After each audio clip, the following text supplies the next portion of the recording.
মোহাম্মদ ইব্রাহিম আপনি লিখেছেন, এই ফিতনার জগতে চরিত্র কিভাবে হেফাজত করব? চরিত্র হেফাজত করার মতো কঠিন কাজ বোধহয় আজকের সময় আরেকটি পাওয়া দুষ্কর।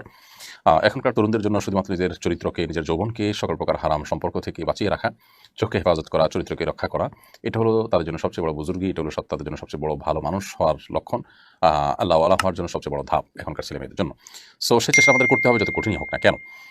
এখন প্রশ্ন হলো, কিভাবে আমরা আমাদের চরিত্রকে রক্ষা করতে পারি, সচ্চরিত্রবান হতে পারি? এর উত্তর হলো যে, প্রথমত ফিতনাগুলো সম্পর্কে আমরা সবাই কম বেশি ওয়াকিফাল, যে আমরা আমাদের শিক্ষা প্রতিষ্ঠানে, কর্মস্থলে, রাস্তাঘাটে, শপিং মলে যেখানে যাই, আমাদের পুরো পরিবেশটাকে নোংরা করে ফেলা হচ্ছে এবং শয়তানি সভ্যতা, শয়তানের অনুসারীরা গোড়ার পরিবেশটাকে অশ্লীলতা এবং নোংরামি দিয়ে ভরে ফেলছে। ইমানদারদের শত্রু শয়তান, শয়তান তার দোসরদের দিয়ে সে এখানে অনাচার এর যে চাষ, অনাচারের যে বীজ, সেটা সে এখানে বপন করছে। অতএব এটার বিরুদ্ধে আমাদের প্রত্যেকটা মানুষকে দাঁড়াতে হবে, সোচ্চার হতে হবে এবং বুঝতে হবে যে সর্বতভাবে আমাদেরকে আষ্টেপৃষ্ঠে ঘিরে ধরছে এবং সব ধরনের ফিতনা আমাদের উপরে পতিত হচ্ছে।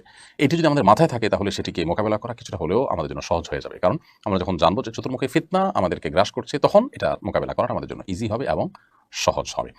তো আমরা যখন বের হব, শিক্ষা প্রতিষ্ঠানে যাব, তখন আমরা ভাববো যে সেখানে যেহেতু একটা ফিতনাময় পরিবেশ আছে, শয়তান তার জাল বিছিয়েছে, সো আমাকে একটু কেয়ারফুলি থাকতে হবে। এই ভাবনা মাথায় নিয়ে যদি আমি বের হই, ইনশাআল্লাহ আমার জন্য বেচারা অনেক সহজ হবে। সেই সাথে আল্লাহ তাআলার কাছে দোয়া করতে হবে, আল্লাহুম্মা ইন্নী আউযু বিকা মিনাল ফিতানি মা যাহারা মিনহা ওয়া মা বাতান। আল্লাহ আপনার কাছে প্রকাশ্য অপ্রকাশ্য সব ধরনের ফিতনা থেকে আমরা পানাহ চাই।